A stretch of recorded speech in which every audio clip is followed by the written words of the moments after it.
Jacobo. Antes de nada, agradecer la invitación a estar aquí hoy y a vosotros deciros que yo lo siento porque esté yo, porque seguramente lo que os voy a contar, si lo hubiese contado la persona que debería, que es Prisca Ángeles Longa, nuestra responsable de I+D, sería bastante más agradecido. Yo soltaré una chapa que, bueno, trataré de hacerla más llevadera. ¿Por qué? Porque siendo conscientes de que soy el último, supongo que preferiréis que os cuente algo relativo a lo que es la actividad que nosotros desempeñamos, que sí que es interesante. Nuestro proyecto tiene una base importantísima social. ¿Por qué? Porque nosotros como Consejo Regulador tenemos integradas 2.100 y pico bateas de un total de 3.300 instaladas en las rías gallegas, y eso significa que actuamos directamente sobre un colectivo de productores, por decirlo de alguna forma, que están en contacto con algo que a nosotros nos preocupa, que es las basuras marinas y la localización de dichas basuras en las costas nuestras. Acuyeco nace entonces con una intención, que es concienciar a esa parte de nuestros colectivos integrados en la problemática que tenemos al respecto de esto. Todos somos conscientes de que posiblemente las contaminaciones, las basuras, los desechos más peligrosos son aquellos que no vemos. Sin embargo, el consumidor final, el individuo de a pie, nosotros mismos, cada vez somos más conscientes y nos damos más cuenta de lo que es la visibilización o lo que se ha producido de visibilización de basuras en el entorno en el que vivimos. Esto posiblemente esté un poquito dramatizado desde el punto de vista de haberlo juntado para sacar una fotografía, pero eso es una realidad. Esto es lo que encontramos en nuestras playas. Y no es que lo encontremos, ya digo, de una forma que digamos tenemos que juntar todo lo que hay en un arenal tremendo para conseguir esto. No, esto es el día a día, por decirlo de alguna manera.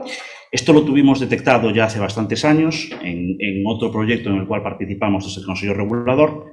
Y ese proyecto, lo que nos vino a decir, es un proyecto que tuvo lugar en el Parque Natural de las Islas Atlánticas, es que se recogía primero mucha cantidad de basura y encima a nosotros nos afectaba. ¿Por qué? Pues porque si veis aquí estos 10 elementos que eran los que inicialmente se detectaban, el último es un elemento, digamos, exclusivo de nuestro sector, del sector mejillonero.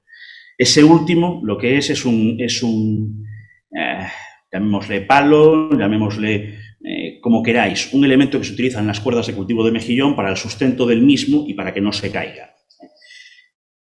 No le podemos echar la culpa a nadie, es nuestro. Consecuencia, esto nos preocupó en su momento en gran manera y desde el Consejo Regulador lo que sí hicimos fue tomar conciencia de este hecho y decir, bien, tenemos que avanzar, tenemos que ayudar a que los integrantes de nuestro Consejo le pongan remedio a esto. Como he dicho, a nosotros nos preocupa o tenemos una vertiente muy social. ¿Por qué? Pues porque tenemos que ser conscientes de que estoy seguro de que habrá ingenieros aquí y todos podrían hablar de lo que es gestión lean de la producción, menos con más, generar menos residuos, etcétera, etcétera. Y nosotros en nuestro sector hacemos algo parecido sin saberlo, o parecido sin ser conscientes de ello. Lo vamos a ver después, pero la intención es que mantengamos dentro de lo que es el sistema productivo, cuanto más tiempo mejor, tanto productos como materiales como los recursos. En definitiva, lo que queremos es generar menos residuos, porque esa es la única manera que tenemos de proteger un entorno privilegiado en el cual nosotros actuamos, que es el ecosistema de las rías. Como decía, nosotros empezamos a tener conciencia de esta problemática, hace mucho tiempo, pero para dejar constancia de la misma y para trasladársela a nuestros asociados, en el año 2017 se publicó un primer artículo en el boletín que edita el Consejo. En el 2018 elaboramos la guía de buenas prácticas. En el 2019 empezamos a preparar lo que era el proyecto Acuyeco. Ese proyecto se concedió para ejecutarse en el año 2020 y, bueno, todos sabemos que en el año 2020 hubo muchas más problemáticas de las que nos hubiera gustado ser conscientes y entonces el proyecto fue 2020-2021. El COVID es lo que ha tenido. ¿Qué buscábamos mediante ese proyecto? todo lo que podemos aquí está muy bien, pero en resumen, concienciación.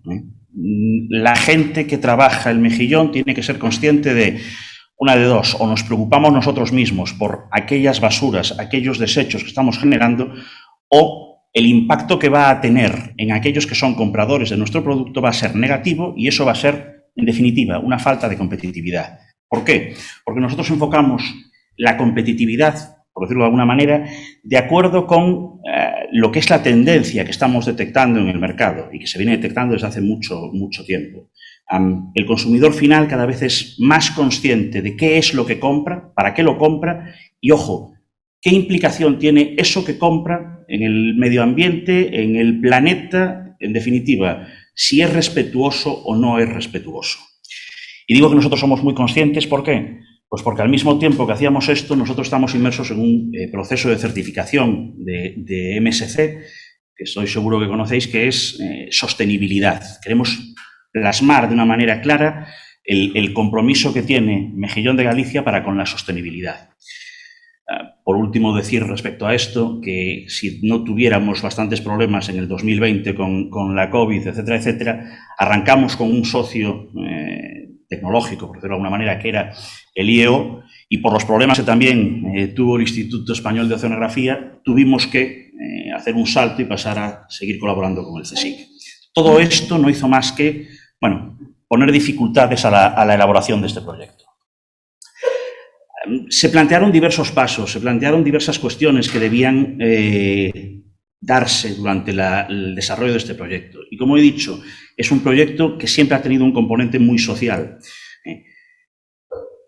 Eso fue muy difícil. ¿Por qué? Porque esa sociabilidad de la cual durante el 2020 evidentemente carecimos, en gran medida, pues ha hecho que fuese difícil encuestar absolutamente a todos los productores que están integrados en el Consello. Al final fuimos capaces de cubrir un espectro de 500 bateas, 500 y pico bateas, de un total, como decíamos, de 3.300 instaladas.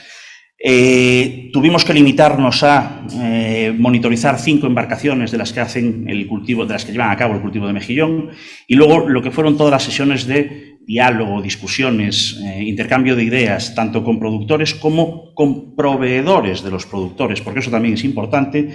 Bueno, pues se tuvieron que hacer de unas maneras que posiblemente hubiesen sido mejor en otras condiciones. Con todo y con eso, PRIS, que es la responsable de I+D nuestra, estaba bastante satisfecha. Cuando hablamos de la recogida de datos que mencionábamos antes, este es la fotografía tipo. Sin exagerar la primera imagen, esto es la realidad. Esto es un palillo, un trozo de un palillo, y lo que se nos transmite desde nuestros asociados, por decirlo de alguna manera, es que esto es lo normal. Rompe un palillo y ya está, se acabó. No sabemos dónde va.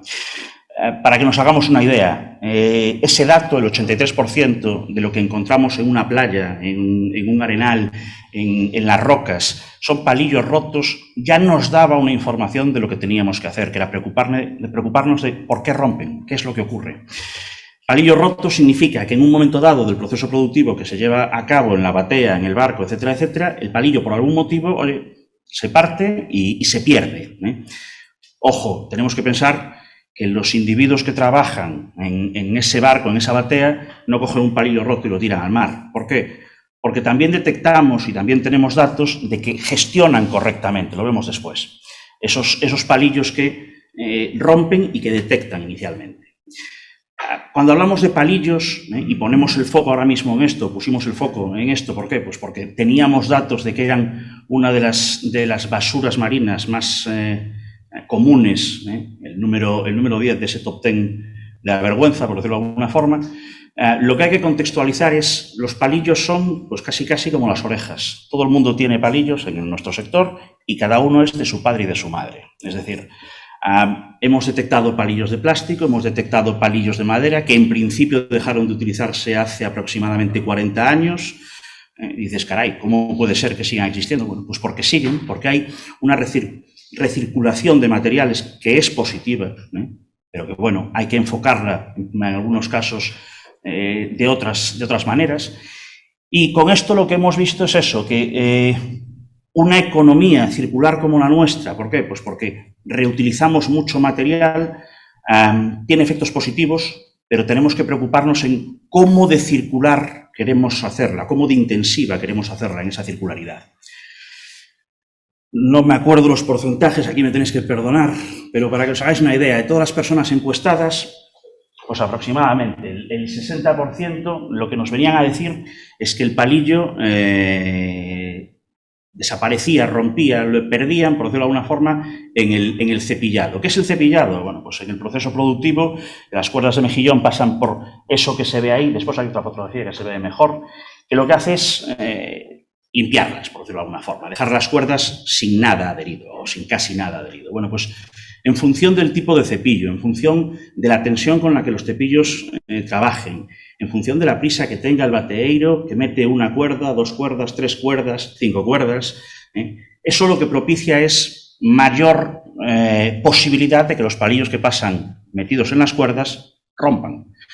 Y en función del aparato que tengan, en función de cómo esté configurado ese sistema de cepillado, los palillos rotos pueden ir para el fondo y son recogidos, saltar, perderse, etcétera, etcétera. Entonces, lo que sí vimos, a través también de las distintas encuestas que se realizaron, es lo que decía antes, el individuo que trabaja en nuestro sector es lo suficientemente consciente de la problemática de las basuras marinas y gestiona correctamente. Es decir, en todos los puertos hay instalados centros de recogido, puntos de recogida de residuos, y el 99% de los bateeiros, en este caso, gestionaban correctamente aquellos palillos que tenían fracturas, etcétera, etcétera. Rompe un palillo. Bien, identificamos un punto en el que rompe. ¿Y por qué rompe? ¿O a qué se debe que rompa ese palillo? A nosotros nos llamó mucho la atención que cuando le preguntábamos a los bateeiros, oye, ¿y cuál es la vida media que tú estimas de un palillo? Pues si os fijáis en esa tabla hay 2 datos que son llamativos. Lo normal, 20 años. 28,7% te dicen que sin problema ninguno van a durar esa cifra de años. Y sin embargo detectamos entre 1 y 5 años y de 6 a 10 años 2 porcentajes extremadamente llamativos. Sobre todo porque, y esto no lo podría decir seguramente de esta manera, a todos ellos les preocupa el dinero que se gastan en palillos. ¿Por qué? Porque es una actividad económica y tiene que tener un retorno de caja, por decirlo de alguna manera. Bien, pues esa actividad económica, si tú rompes muchos palillos, evidentemente tienes un problema. ¿Por qué? Pues porque tú vendes el mejillón y tienes que gastar mucho más dinero en producir ese mejillón.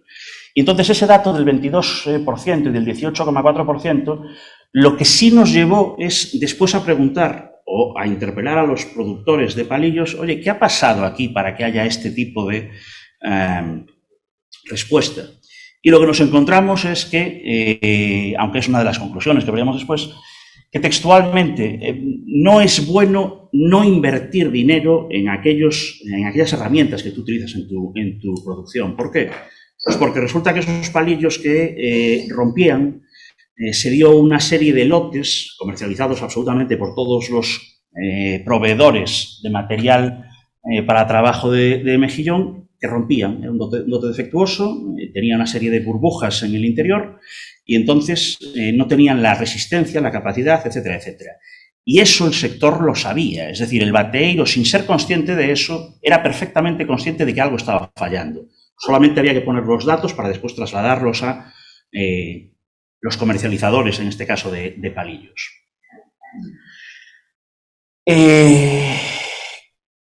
¿Qué es lo que genera esa pérdida? Volvemos a lo mismo, es un dato muy concreto.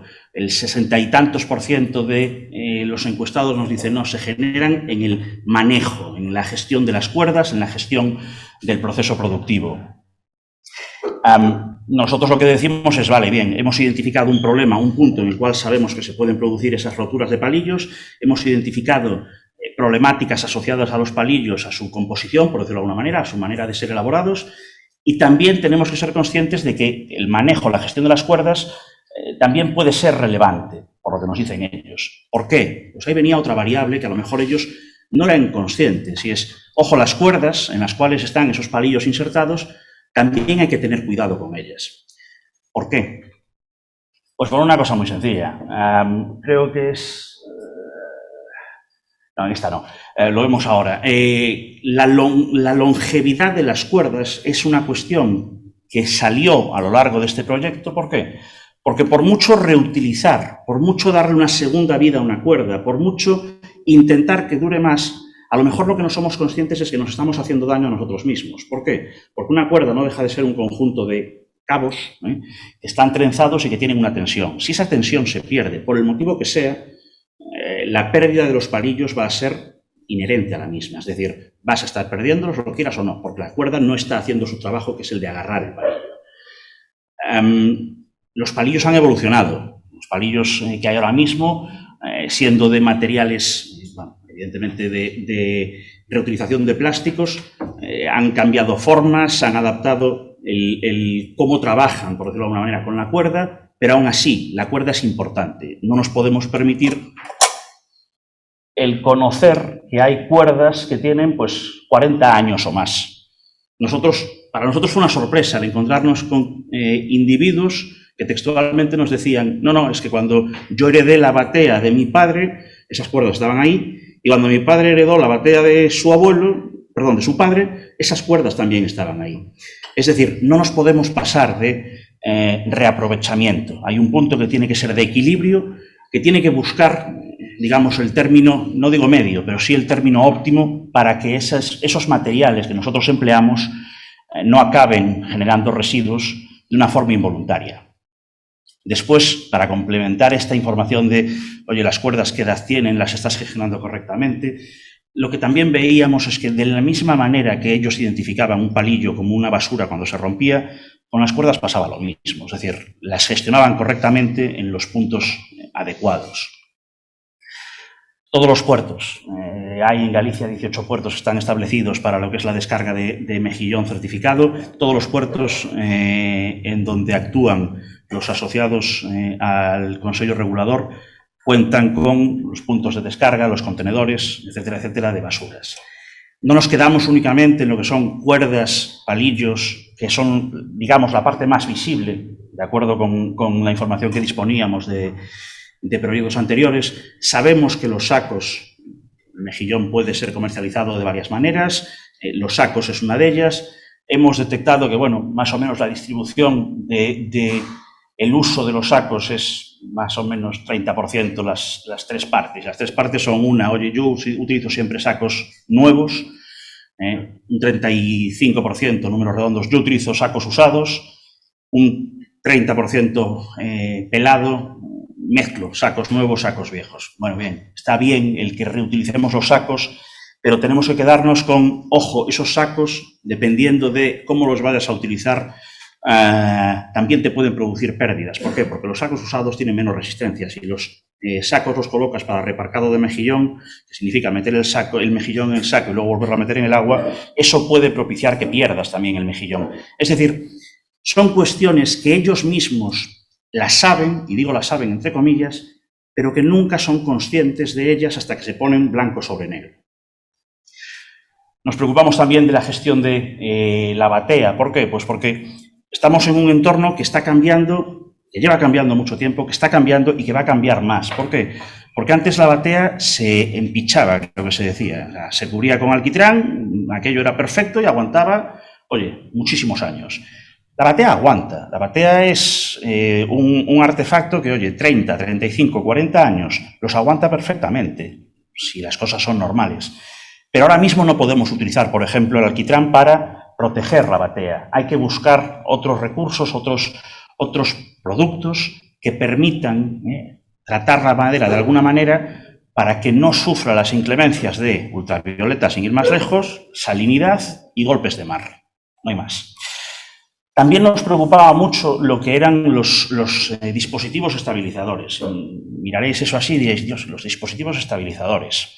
Y estoy seguro que todos sois conscientes de lo que es un dispositivo estabilizador, aunque no os deis cuenta de qué es ahora mismo.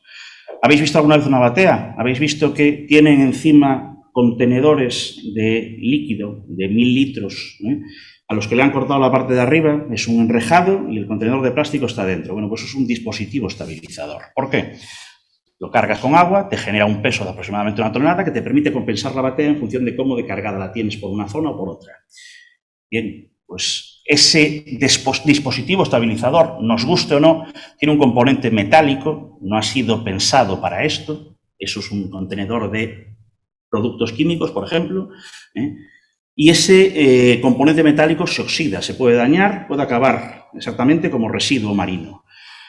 El plástico que conforma ese interior del elemento estabilizador, idem. Es decir, en el momento en que la parte metálica está corroída, el plástico no va a estar mucho mejor. Va a acabar cayéndose de la batea en un golpe de mar, si es necesario, o si no, por accidente, por decirlo de alguna forma. Es decir, tienen que buscar, tienen que ser conscientes de esa problemática y tienen que ser conscientes, a su vez, de que no podemos solucionar este tipo de cuestiones si recurrimos a soluciones tan, digamos, peregrinas, como un depósito de producto químico cortado y apañado, permitidme la expresión, para compensar el peso de la batea.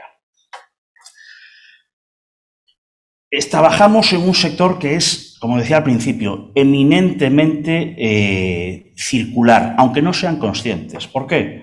Pues porque las cuerdas están elaboradas a raíz de redes de pesca que ya están en desuso y esas redes, se utilizan en el proceso de elaboración. Los palillos, a día de hoy, los que son de plástico, de PVC, por decirlo de alguna forma, no es PVC, o sea, no es PVC de primera fusión, es reciclado. En consecuencia, ese componente de reutilización ya nos viene dado y estamos absolutamente de acuerdo.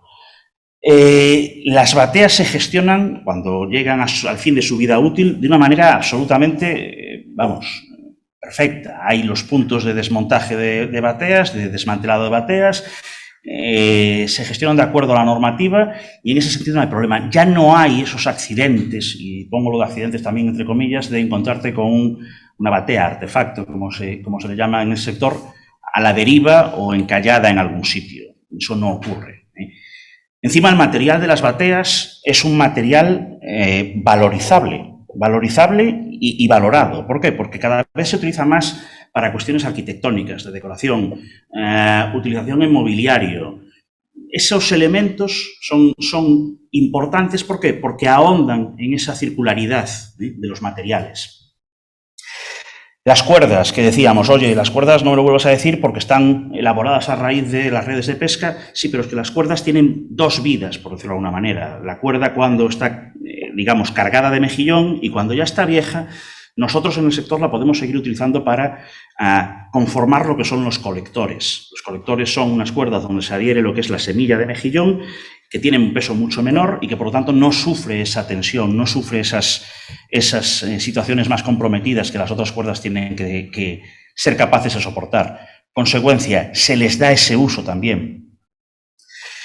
Lo que son las rabizas es la parte de la cuerda que va a estar expuesta a las inclemencias, a la luz, etcétera, etcétera, y que se ata a la batea. Esa parte de cuerda es mucho más resistente. ¿Por qué? Porque tiene que soportar bastante más agresividad por parte del entorno que las que están sumergidas, y esas cuerdas normalmente se utilizan en bateas que están en el exterior de las rías, que pueden ser más agitadas, por decirlo de alguna forma, y cuando ya llegan a un punto en el cual, oye, ya están cascadas, me las llevo para el interior, a otra batea que pueda gestionar o que pueda trabajar.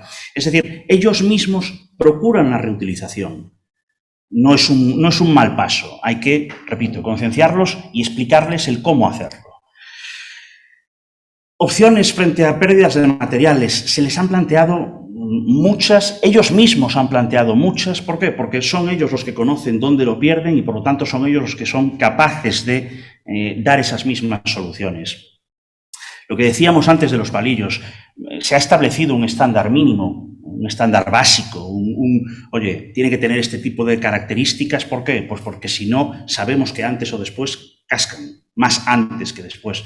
Pero es que incluso con al menos 2 productores de palillos, lo que se ha hecho es, oye, y esta idea de meterle, digamos, un alma metálica al palillo que permita que si rompe se siga quedando todavía ahí las 2 piezas enganchadas en la cuerda. Están viéndolo, están testándolo, vamos a ver qué es lo que sale de ahí.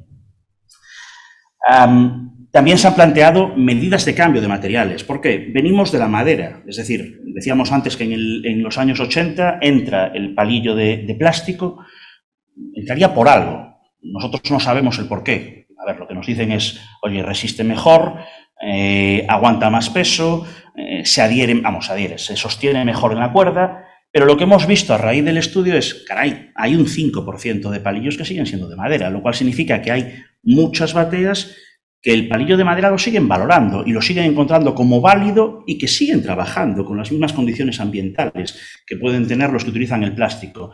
Hemos hecho, colaboraciones con el CIS de la madera. ¿Para qué? Para testar, para posiblemente buscar alguna solución en madera que fuese válida o que fuese respetuosa con el medio ambiente, evidentemente, y que sin incrementar demasiado lo que son los costes operativos pueda ser válido también como opción a la hora del PVC. Esa es una foto, la que decíamos antes. Ahí veis, pues 1, 2, 3, 4, 5 cuerdas metidas al mismo tiempo en el cepillado, que bueno, repito, ahí esas 5 pues están bien, pero si en ese cepillo de esas dimensiones, en vez de 5 metes 20, las púas del propio cepillado van a trabajar de una forma que agran más el palillo, propicien más roturas. Como consecuencia también hicimos una revisión de las guías, de la guía de buenas prácticas que en su momento habíamos publicado. ¿Por qué? Pues porque somos conscientes de que como tenemos un componente social tan grande, si ellos mismos no asumen esas buenas prácticas, nosotros poco podemos hacer. Entonces, es cuestión de que se involucren, es cuestión de que sean conscientes de dónde está el problema y que eso les lleve a trabajar de una manera cada vez más sostenible. Os puedo decir que de la guía de buenas prácticas, digamos la 1, a la guía de buenas prácticas editada a raíz de este proyecto, no hubo ningún tipo de aspecto que tuviese que ser eliminado porque fue detectado como error. Eran todas sugerencias, pautas de trabajo perfectamente válidas y que hubo que adaptar cuestiones, digamos, de detalle para evitar esos puntos, digamos, negros en los cuales se perdían o se podía estar produciendo una mayor generación de residuos. Cuestiones de futuro, por ser, ya digo, breve. Tenemos una necesidad, perenne de información. Necesitamos seguir investigando para tener claro qué podemos hacer, cómo podemos hacerlo, digamos, desde el punto de vista sostenible económicamente para el proceso productivo y al mismo tiempo respetuoso con el medio ambiente. ¿Por qué? Porque esa conciencia que nosotros decíamos al principio, ojo, han cambiado los parámetros de mercado, han cambiado los parámetros de los consumidores, eso llega, o ha llegado hace ya bastante tiempo, no como una moda, ha llegado para quedarse. Cada vez es más común el discurso de producto de proximidad. Bien, está bien. Ojo, hay que entenderlo. Producto de proximidad significa muchas cosas, pero al mismo tiempo que tú, que estás muy próximo a la ría y que trabajas aquí, tienes que tener cuidado con cómo cuidas tu ría, porque si no, ese producto, al fin y al cabo, lo que va a hacer es estropear de aquello de lo que vives. Por último, que yo creo que en ese sentido es redundante, nosotros desde el Consejo vamos a seguir ahondando en estas cuestiones. Tenemos un compromiso para con el sector del mejillón, como es lógico, y vamos a seguir trabajando por concienciar, es lo que podemos hacer. Las publicaciones, las cuestiones técnicas, evidentemente, van en paralelo, pero nosotros tenemos un trabajo que realizar de cara a, mejor dicho, la gente que trabaja con nosotros. Y por último, como es un programa, un proyecto que siempre busca ramificaciones en horizontal, si me permitís os pongo esto, que fue un vídeo que a mí me gustó mucho particularmente y que ha tenido una gran aceptación. Lo que pasa es que no sé cómo ponerlo ahora. Es muy cortito.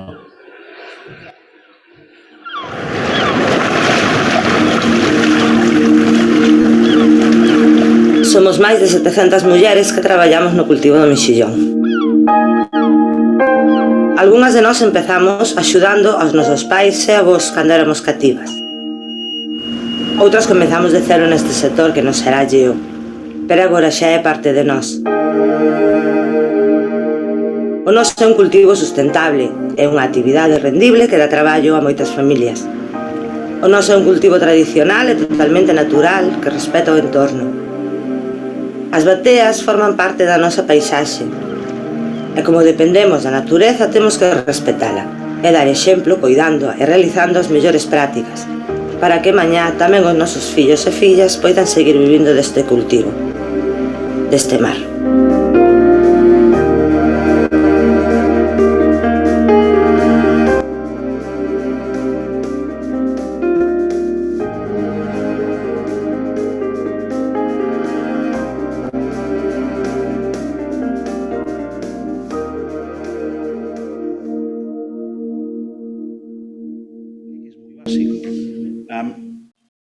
Es una actividad que para que nuestros hijos puedan seguir viviendo de ellas, o nos preocupamos hoy o en el futuro no habrá esa actividad. Y eso es un mensaje posiblemente que nadie como una madre puede transmitir mejor que nosotros de ninguna manera. Poco más. Muchas gracias por vuestra atención.